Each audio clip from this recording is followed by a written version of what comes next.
Welcome to the Founders Odyssey podcast. The journey of a founder is unlike any other. The chips are seemingly stacked against you as an entrepreneur, but the burning desire to revolutionize the world and leave a lasting impact is stronger now than ever with many founders. Our podcast looks to inspire the next generation of entrepreneurs to pursue their next great idea, educate them on how to make this impossibility a reality, and create a supportive group of entrepreneurs who are there for their fellow founders. Our podcast features only the highest performing entrepreneurs who have bootstrapped, raised funds, built companies, sold companies, and have experienced life-altering challenges and some significant triumphs. Join us on this journey with the Founders Odyssey podcast and listen in on this upcoming episode. Evan Carmichael believes in entrepreneurs. Gary Vaynerchuk called him the DJ who inspires people, and Ed Mylett called him the modern-day Napoleon Hill. At 19, he built and then sold a biotech software company. At 22, he was a venture capitalist raising $500K to $15 million. He now runs a YouTube channel for entrepreneurs with over 3 million subscribers and over 600 million views, wrote 4 books, and speaks globally. He wants to solve the world's biggest problems. People don't believe in themselves enough. Forbes named him one of the world's top 40 social marketing talents, and Inc. named him one of the 100 great leadership speakers and 25 social media keynote speakers you need to know. He has set 2 world records, uses a trampoline and stand-up desk, owns Canada's largest salsa dance studio, where he has met his wife, and has a giant bag of Doritos in front of him all day long to remind him that he is stronger than those Doritos. Welcome to the Founders Odyssey podcast. We are honored to have you on the show here, Evan. Let's just dive right into it. The first question I have for you is believe. This is a slogan that I see often that you've used. And what does it mean for you personally? And when did it start? Cool. Well, first, thanks for having me, Nathan. Awesome to be here. Believe for me is so much more than just a slogan. It's my single most important core value. And I think everybody has a single most important core value. When you figure out what that is, it allows you to build a business for the entrepreneurs out there, but also a life that has a lot more intention to it, as opposed to just waking up and responding to other people's emergencies. I wrote a book on it. It's called Your One Word, to find the process of figuring out, what you stand for. But how did it begin? I think it began with my parents. So I've got on my wall behind me a picture of my mom and my dad and me when I'm 8 or 9 years old. And they would always tell me that you're Evan Carmichael. You can do anything you believe that you can. And anytime I struggled or didn't do well or lost a race or didn't get as good grades as my sisters did in school or whatever it was always that message. Hey, you're Evan Carmichael. You do anything you believe that you can. And, I wish I had believe as a framework, as the compass to set me on my direction earlier. But every major decision that I run in my life comes through belief. It's like, what would the Evan who believes in himself the most do? And then you get an answer, and then you can go execute. Take us down that path and journey of, you and your family. And then in addition to overcoming some of the negative things that were put on you from a child, because it sounds like they wanted you to become someone that they had expectations in their own minds for. And how did you overcome the constant pressure to become something that they wanted you to become? I think the biggest expectations or trying to be somebody else didn't come from my parents, but more from society. So I'm very lucky. My mother came from Italy and grew up in a really old school, Italian home of what a woman is supposed to do, and she was restricted a lot in growing up. and ended up breaking the mold for her family.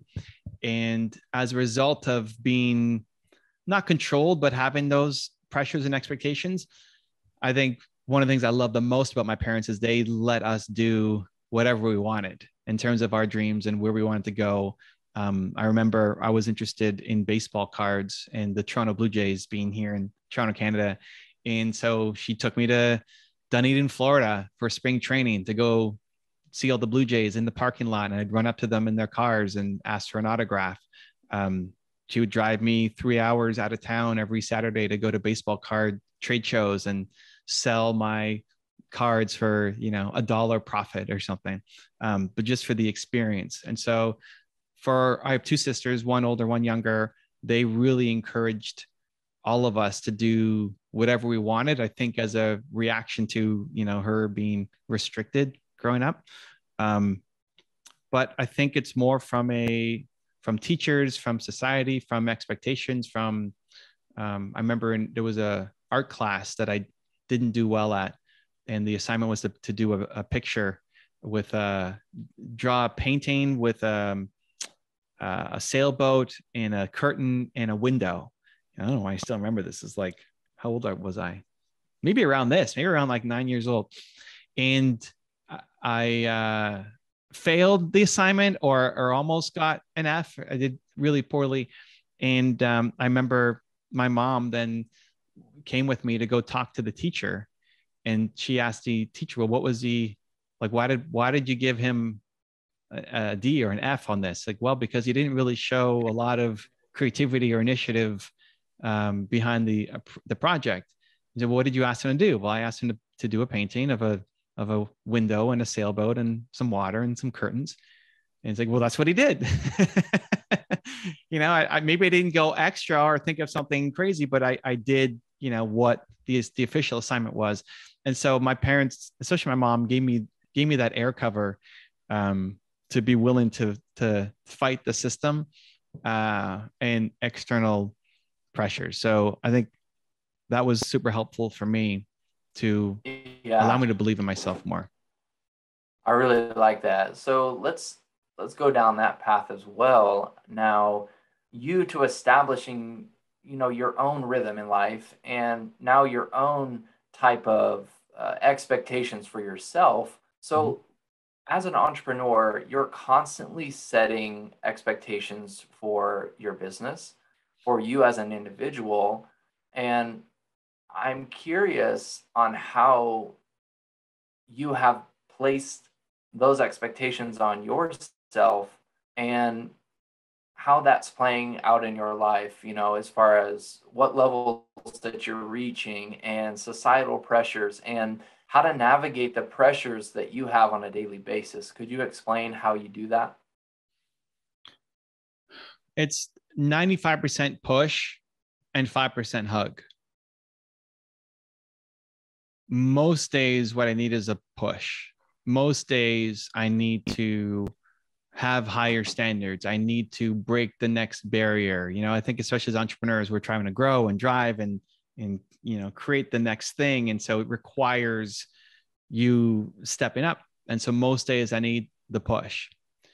But 5% of the time I need the hug. 5% of the time I need to not worry about higher expectations and just look back and, man, I've done a lot.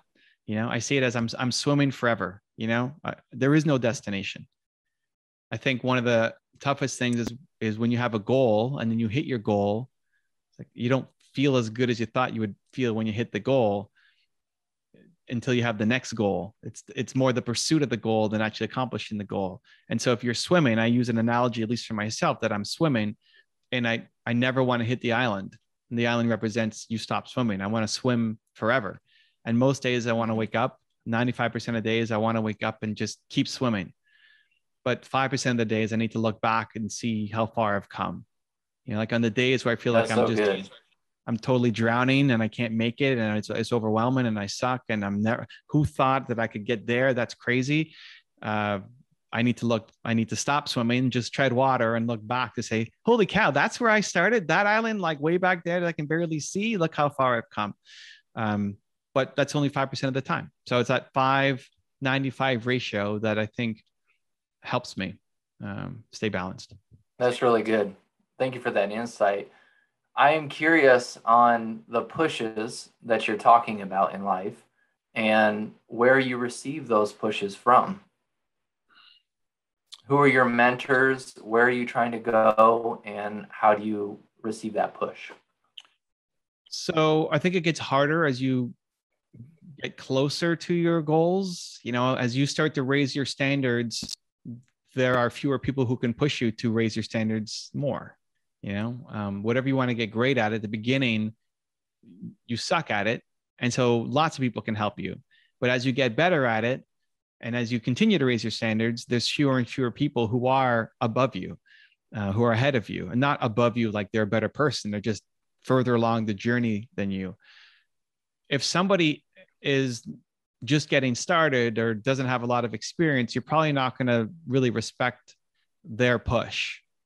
You know, like if somebody's pushing me to do more on YouTube and they haven't done anything themselves, you're probably not going to respect their push. You know, if somebody's telling you to get in better shape and they're 200 pounds overweight, you're probably not going to respect their push that much. But if the person who's talking to you has done the thing that you are achieving or aiming to do, then you respect their push a lot more. So it becomes a lot harder as you start to achieve more success because there's fewer people who can help you.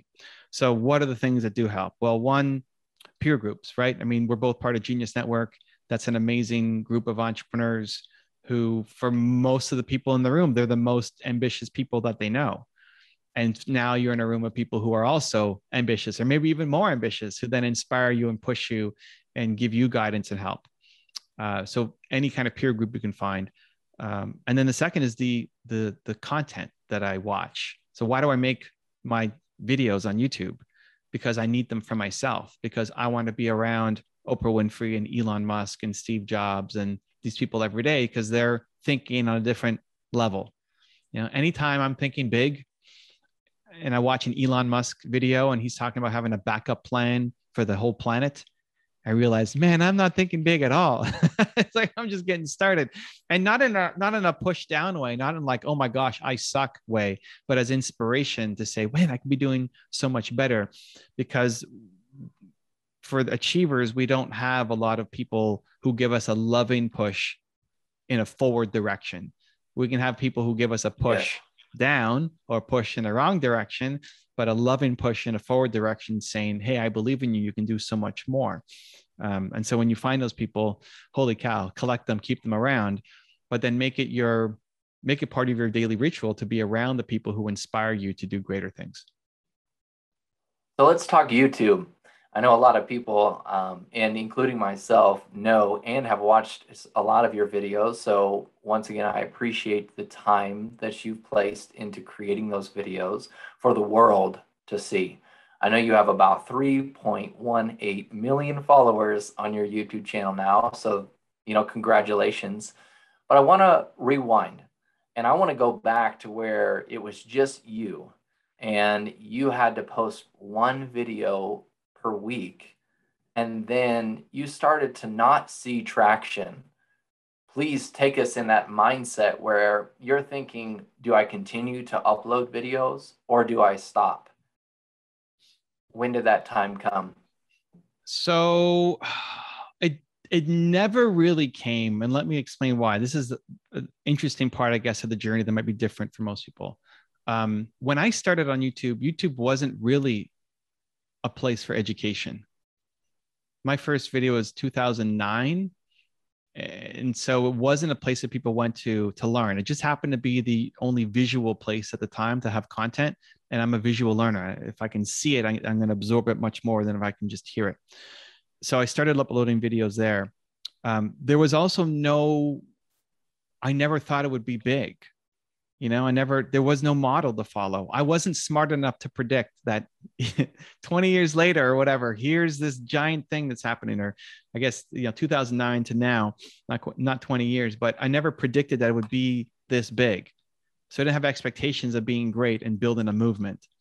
My first video got 3 comments in the first year, and it was my mom, my older sister, and then some random person. So in the first year of my video coming up, I only had one random person who had seen my video and left a comment.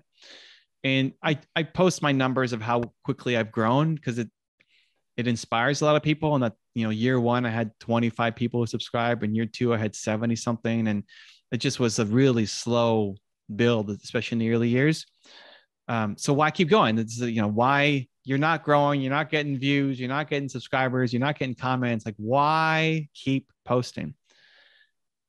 The key thing was, and still is, I always focus on who I am serving instead of who I'm not. The who I'm not serving is a never ending game, So I'm at 3, whatever you said, subscribers now. Well, why am I not at 4? And why am I not at 5? Or why am I not at 10? Why am I not at 20? It's a never ending game of more. And that's good for like the ambitious side, but that doesn't fulfill you enough. The fulfillment comes from feeling like what you do matters and is serving. Like if your goal is only to go and have 5 million subscribers, it's not a worthy goal. You're going to quit on it too soon because it doesn't fulfill you enough. It doesn't mean anything. So we all want to wake up and feel like what we do matters. And so I'd always focus on who was watching. That if one person left a comment, like, man, that person took their time to leave a comment because I had an impact on them. Or if I got 20 or 30 or 40 views or whatever on a video, like, man, those 40 people watched that video. If you're going to go do a presentation at a library and 40 people showed up, you'd be excited to go and do a presentation in front of 40 people. But because it's online, it feels like it's nobody. Well, maybe for one of those 40 people, it's actually a life-changing video that they just watched. And so when you can focus on who you are serving instead of who you're not, it gives you a lot more happiness. It gives you a lot more fulfillment. It gives you a lot more motivation to keep going.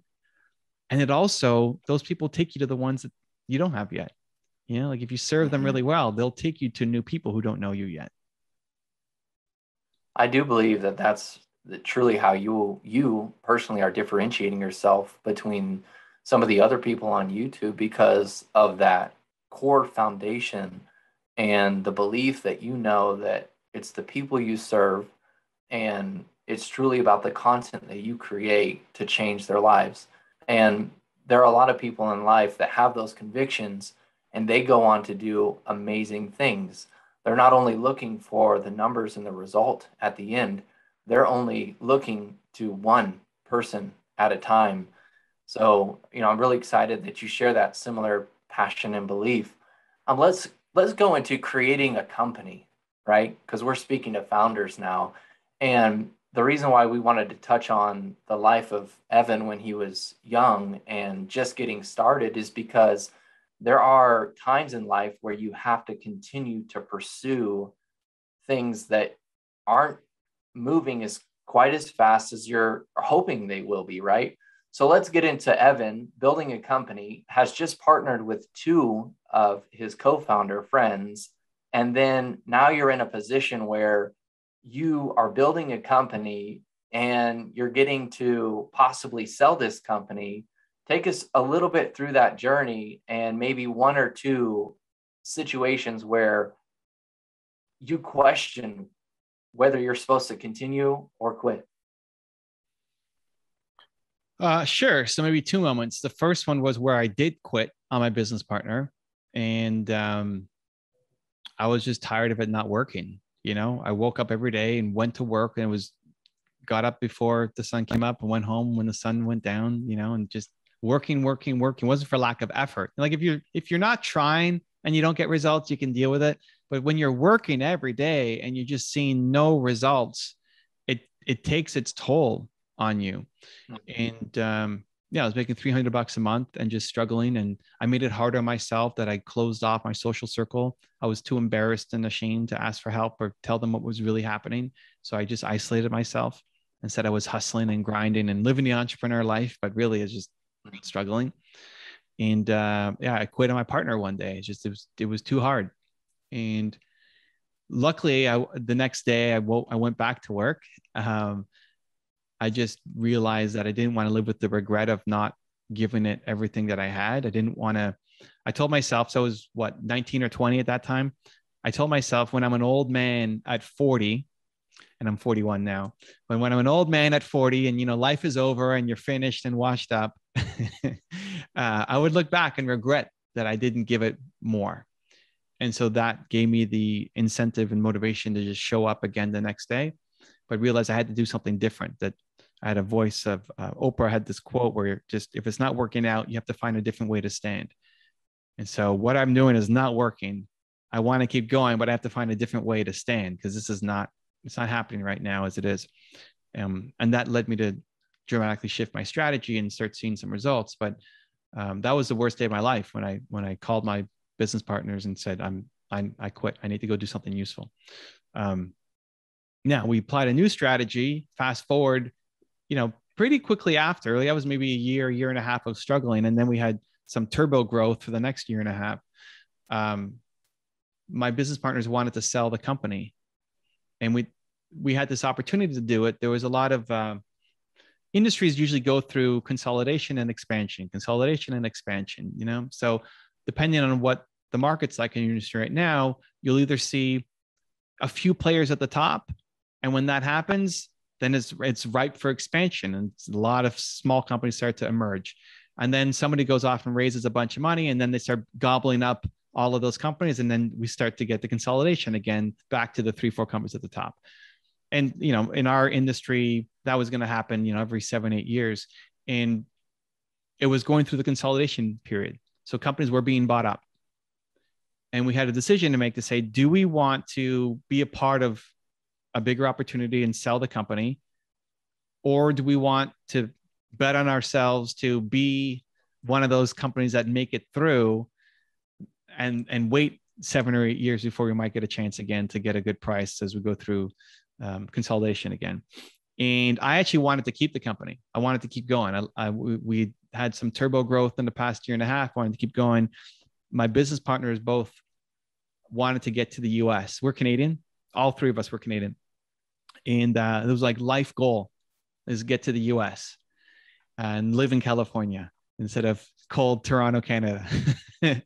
And that became the deciding fact. It's like, you know what? I don't want to be the reason why they're unhappy. And that personal choice takes precedent. So we ended up selling our business to a Japanese company based in California. My 2 partners went to California as part of the deal, and I stayed here in Canada and then started doing other initiatives. So that's perfect lead into my next question here. And just for time's sake, I'm really want to know a little bit more about your next big move and your big thought process. Because, you're looking at these people like Elon Musk, and I know that you like him a lot. But, there's got to be a superhero within yourself that you look up to. And who is that? And what is your next target to grow towards and your next big thought? So I did an interview with Matthew McConaughey on my channel, and he said that his hero is the him in 10 years. And then when he hits what happens when he hits that in 10 years? Well, it's the next him in 10 years. So it's just constantly pushing forward the hero of who you're going to become. I don't really think that way. I don't know. Maybe that's a block. Maybe I see that as being too egotistical, or maybe I'm just too Canadian. I don't know what it is, but I don't see Evan in 10 years as my hero right now. I can't wrap my heart around that yet. What I'm trying to do is I want to solve what I believe to be the world's biggest problem, which is people don't believe in themselves enough. And that's the mission for the rest of my life. How I go off and do it's going to change a million times. What am I going to be in 10 years? I have no idea. Like, if you're growing and learning, there's no way you can predict with any level of accuracy where you're going to be in 10 years. Just like if I looked 10 years ago, I had 100 subscribers or something on YouTube, right? I would never have said I would be here with 0 degree of accuracy, right? If you know where you're going to be, then you're not growing. And so I don't even try to imagine where I'm going to be in 10 years, but there's a mission that I'm on for the rest of my life to help the world believe in themselves more. And then how I accomplish it every day is going to change. And it's really just looking back to the 595 rules, like, hey, did I show up today? Can I push myself on 95% of the days a little bit more, raise my standards a little bit more? Am I proud of myself for the effort that I put in today? do I feel like I'm serving as best as I can, and always looking for whatever that next level is, whether it's learning from Elon Musk or Genius Network or people like you, that constant push daily. And yeah, there's no like one hero that I'm looking at to try to be. The closest would be my parents, just as they taught me how to be human, not really a entrepreneur, but belief comes from them, and how to treat people comes from them. And now I just try to amplify that to the world. And I respect that so much, Evan. And, once again, we want to thank you for tuning in to the Founders Odyssey podcast, where we aim to inspire, educate, and create a supportive community for you out there as the entrepreneur. Feel free to subscribe to this podcast and also share it with your friends.